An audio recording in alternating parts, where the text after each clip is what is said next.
Ladies and gentlemen, what happened in October 7 is unbelievable. When I saw those pictures of those swing, I got goosebumps.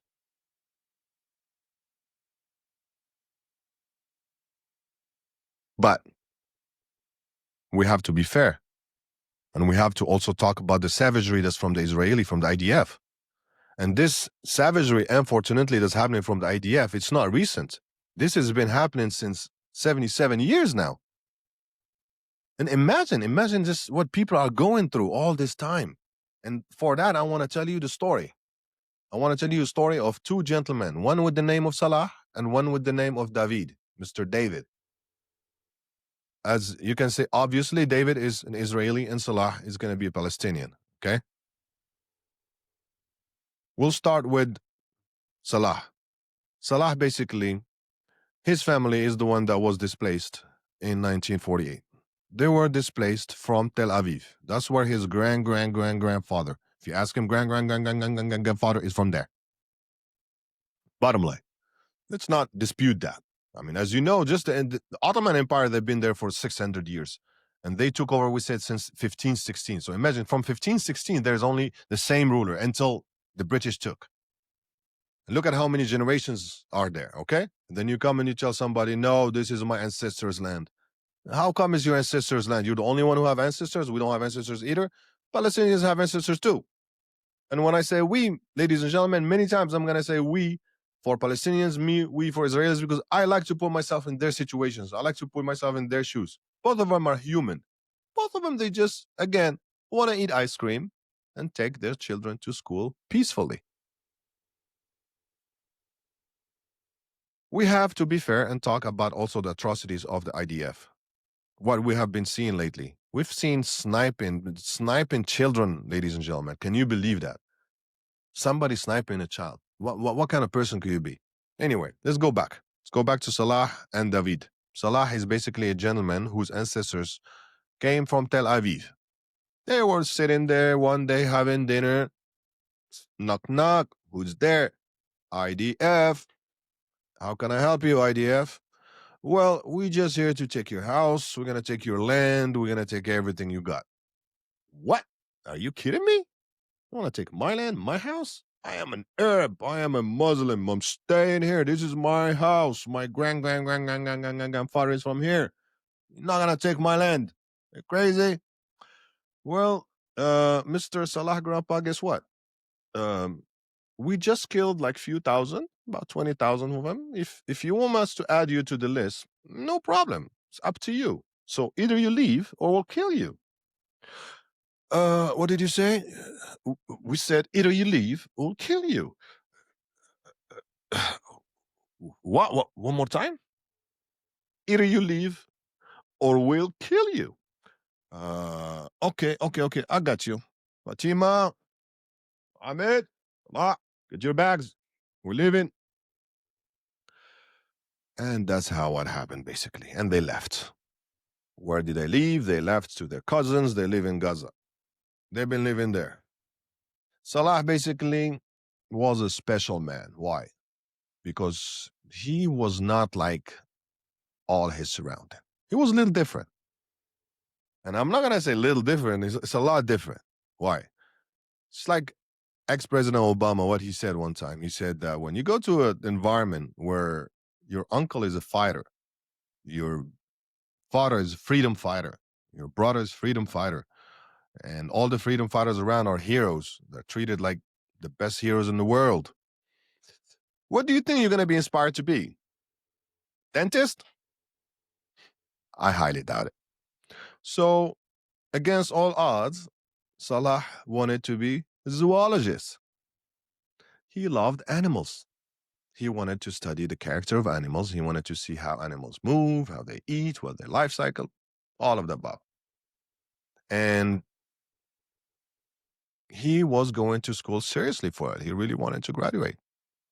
And he was trying to go to South Africa, go to some safaris in Kenya, so many plans.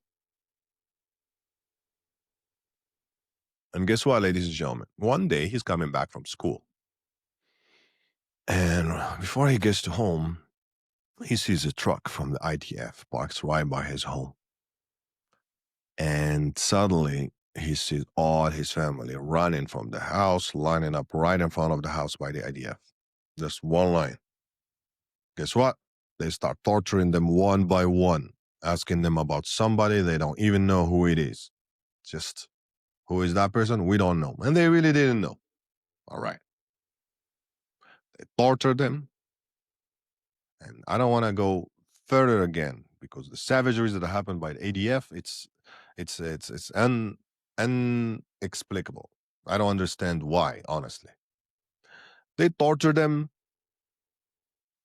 then they killed the father, the mother, two brothers, sister, shot them right there in the head, right in front of him. He's watching one by one. And guess what? Right after they leave, they bombshell that house. Boom, nothing left. They leave. Then Salah goes to check on his house, check on basically on the bodies, check on what's going on. What does he find? Nothing. Everything is under rebel. The guy is traumatized. He can't even think. His brain is blocked. Old man from Hamas come to him. One of those radical Hamas leaders. Son, come here. Want to get your revenge? You want to go to heaven? You want to meet your family? Guess what? Tomorrow noon, I'm going to come to this location. I'm going to give you this vest jacket right here. Going to have to wear it. Go to that bus station right there. And you're going to get your revenge. Immediately, you will go see your family. Salah is traumatized again, ladies and gentlemen. Okay? Unfortunately, he makes the wrong decision to go see that leader. The next day, he goes, noon, gets the jacket, go to the bus station, explodes himself. Bus full of civilians.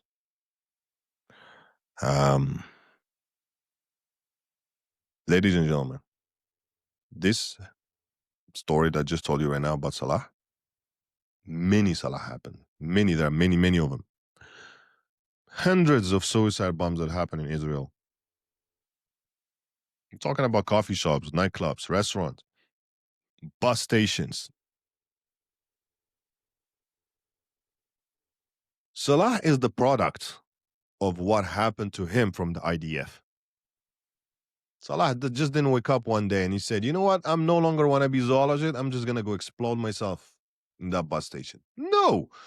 If you spoke to Salah one day before, he has he hates actually suicide bombs like this guy. He doesn't even like him. But at that kind of mental health, at that moment, can you really know what you like and what you dislike? He made that decision and he went and his life is over. This is what happened, ladies and gentlemen, when we oppress a whole nation for 77 years. This is what happened. It's normal. People are equal.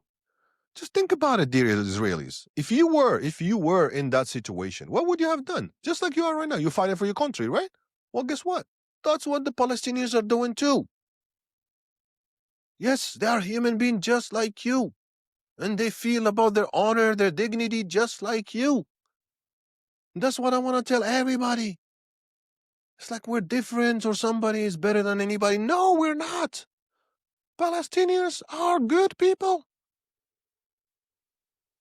All right, ladies and gentlemen, that was the story of Salah. Now we go to the story of David, Mr. David. Mr. David also is a descendant from Tel Aviv. His family came originally from Poland. They came after the Holocaust. They found themselves in Tel Aviv. All right, we're here. What's going on? Uh-oh. This land, actually, there have been some massacres that's happening here right before we got here. What are we going to do? It's a hard decision, but guess what? They decided to stay. That's the bottom line. We're talking about the generation of 1948, guys. So that's the generation that decided to stay. And they didn't have much of a choice. It was a hard choice. Imagine you're just coming from the Holocaust. You have nowhere to be, kicked out from everywhere. Not really nowhere to be, because they all belongs to some countries. Who was in Poland was in Poland, Germany was in Germany. It is what it is. But still, they were oppressed, poor. Most of them, they'll just new land. What are we gonna do? We're gonna stay here. I know it is not the right decision, because when you go to a land where there's massacre that happened to there, and you know that you gonna be there at the expense of others, I don't think it's the right decision to say, yes, I'm gonna stay here. Because sometimes we may make hard decisions, but they are right. And who knows what that could have led to. And most of the time, when you do make a right decision, even in hard times, at the end, it does lead to something even way better than we even expected. But going back to our subject, David's grandpas came from Poland. Then basically they went to Tel Aviv. That was their first stop. And they stayed there. Unfortunately, David's parents, they basically died from a car accident. He was raised by his grandma. David, all his life,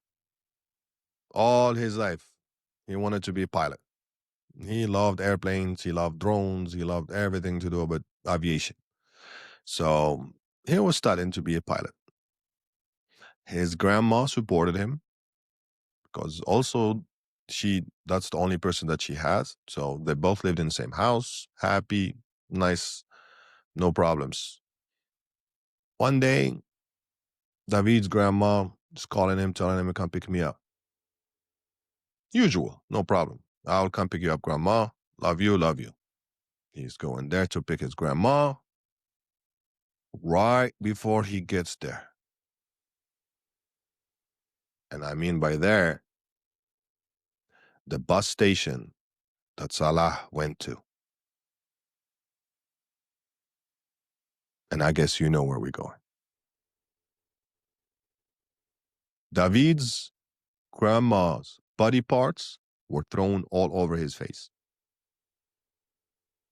And why I'm saying this sentence?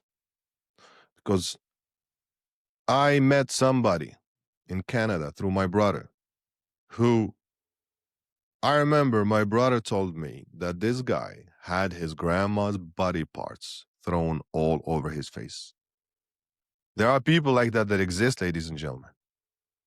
So this is not just figurative speech. There are many Davids that they do exist. So David basically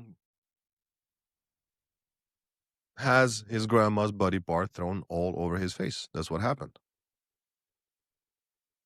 Now, ladies and gentlemen, what do we expect from David? Especially with the beautiful mental health care that Israel have. I've been sarcastic, just so you know, because unbelievable what they're going through right now with the suicide rate, with the PTSD. It's going up, up, up. Ladies and gentlemen, this is the product of what's going on right now, Salah and David. And if I keep going with David's story, get even worse. So David, what did he do when he heard about October 7th? Flew right back to Canada. I mean, from Canada to Israel. He felt a duty not to defend his country, to get revenge. Because he remembered what happened to his grandma right in front of his face. Will you blame him?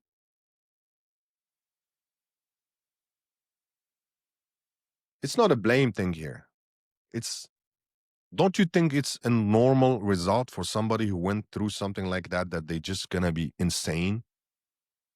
And that's what happened. David went insane. He went to Gaza shooting everything that moves. Cat, a dog, human being, anything that moves, he's shooting it. What kind of human being? He doesn't care. Child, woman, an elder, shooting everybody. Now David's friend, Steve, he's telling him, hey, David, stop. No, I am fighting for my country. I'm not here to kill children. David, stop. David doesn't want to stop. All he has in front of him is the picture of his grandma. He's just killing everybody. Steve got fed up. He was like, David, I cannot let you do that. Steve shuts David. When he did shoot him, Steve couldn't handle it. So what did he do? He shot himself. Now we have Steve and David gone. And ladies and gentlemen, check the suicide rate right now in the IDF. Check the post-traumatic stress disorder right now in the IDF. It's going higher than ever. Soldiers are complaining. It's getting too much. The savagery is too much. Because somebody can be going there fighting for their country, then when they witness all that atrocity, there are many rogue people that go in the army. They go in with different motivation than fighting for their country. They go there, for example, for revenge, just like we spoke about David. And David is the product of Salah. And Salah is the product of the oppression that happened to him from the IDF. And the IDF went to Salah's house because there was resistance from the surrounding of Salah. So they thought they are involved. Why there is this resistance from the surrounding? Because there is an occupation. Ladies and gentlemen, why are we like just overlooking at it? There is an occupation right now at this century, at this time. All I can tell you, ladies and gentlemen, is we have to be fair with both sides. The Palestinian side has been offended for so long. What Hamas did, their atrocities, I am with you. They're not easy. But what the IDF is doing is way more savage. It's worst. It's unbelievable where we got to right now. So, ladies and gentlemen, this is where we are right now. We have Salah, we have David, many of them. This is the outcome of all the events that's been happening all these years. Ladies and gentlemen, what happened on October 7th, everybody knew it was going to happen. Mr. Benjamin Netanyahu was telling Qatar, please facilitate all the payments to Hamas. We want to make sure that they're doing well. He was preparing something. And I think he created a beast that he could not handle. That's the bottom line. Because when you know what's going on, the whole world was watching videos of training going on. We all know that Gaza was surveyed 100%. Just lately, Microsoft, basically, they said, we're going to take out from Israel defense because we noticed that they've been using our system to survey everybody in Gaza. Yes, we all know that's been happening. So everybody knew that these guys have been training all this time. And yet nobody did anything about it. And also when it did happen, so much stuff happened that doesn't even make sense. The Hannibal Directive, so long before anybody responded. Why? Did we really want it to be like a big crisis so we can go ahead and demolish everything, the whole Gaza? Was that the plan from the beginning? But here's the deal, ladies and gentlemen. Human life is way more valuable than that. I believe in every religion. I won't say every religion, but in a lot of religions I know, that they all say that killing one human life is killing all humanity. One human life has the value of all humanity. Where are we from that? How come we just collateral damage, casualties of war, making like those terms like lately we just hear about numbers dying in Gaza. 30 people died, 40 people died. We don't even hear the names anymore. It's too many every day. And who can watch those Jazeera network anymore? Just starving people, dead people, rebel. I like to watch the news from here and there, but Al Jazeera, you need to change a little bit because it's too much. I understand that stuff exists, but it's too much atrocity that sometimes the viewer cannot handle it. I watch Israeli TV as well. I'm trying to make an educated decision. Why? Because I know that both people are fighting for no reason. I don't understand. These are cousins, sons of Abraham, Isaac and Ishmael, Ishaq, Ismail. Jews are the descendants of Isaac. Arab Muslims are descendant of Ishmael. Why are we fighting? These are cousins. Imagine like you're fighting your own cousin. Where are you, Isaac? Where are you, Ishmael, if you were at this time witnessing what's going on? You see, ladies and gentlemen, this outfit I'm wearing right now? You can find a Palestinian wearing it. And you can find an Israeli wearing it. This is how close they are to each other. They look like each other. They eat almost the same food, hummus, olive oil, the same kind of bread, the same everything. Instead of making each other stronger, you guys are dragging each other down. And it's been going for so long.